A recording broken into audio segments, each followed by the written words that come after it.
بسم اللہ الرحمن الرحیم۔ محترم ناظرین، السلام علیکم ورحمۃ اللہ وبرکاتہ۔ فرعون کی باندی کا واقعہ۔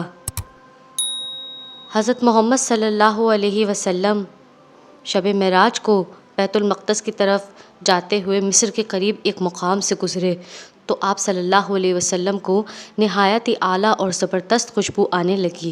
آپ صلی اللہ علیہ وسلم نے حضرت جبرائیل علیہ السلام سے پوچھا کہ یہ خوشبو کیسی ہے؟ جواب ملا کہ یہ فرعون کی بیٹی کی باندی مشاطہ اور اس کی اولاد کی قبر سے آ رہی ہے۔ پھر حضرت جبرائیل علیہ السلام نے اس کا قصہ آپ صلی اللہ علیہ وسلم کو بیان کیا کہ مشاطہ فرعون کی بیٹی کی خادمہ تھی اور وہ خفیہ طور پر اسلام لا چکی تھی۔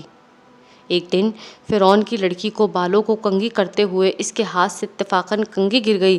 وہ اٹھانے لگی تو اس کی زبان سے بے ساختہ بسم اللہ نکل گیا۔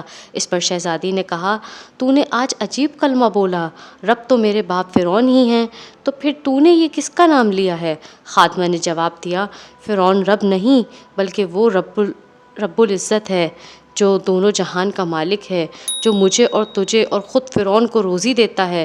شہزادی نے کہا، اچھا تو میرے باپ کے سوا کسی اور کو اپنا رب مانتی ہے؟ اس نے جواب دیا، ہاں ہاں، میرا، تیرا اور تیرے باپ سب کا رب اللہ تعالیٰ ہے۔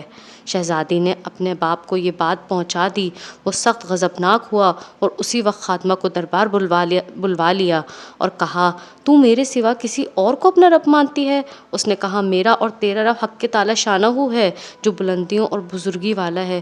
فرعون نے اسی وقت حکم دیا کہ تانبے کی جو گائے بنی ہوئی ہے اس کو خوب گرم کیا جائے، اور جب بالکل آگ جیسی ہو گئی تو اس کے بچوں کو ایک ایک کر کے اس میں ڈال دیا جائے، آخر میں خود اسے بھی اسی میں ڈال دیا جائے۔ چنانچہ وہ مکمل گرم ہو گئی، اور جب گرم کی گئی تو آگ دہک اٹھی۔ جب آگ دہک اٹھی تو فرعون نے حکم دیا، اس کے بچے کو ایک ایک کر کے اس میں ڈالنا شروع کرو۔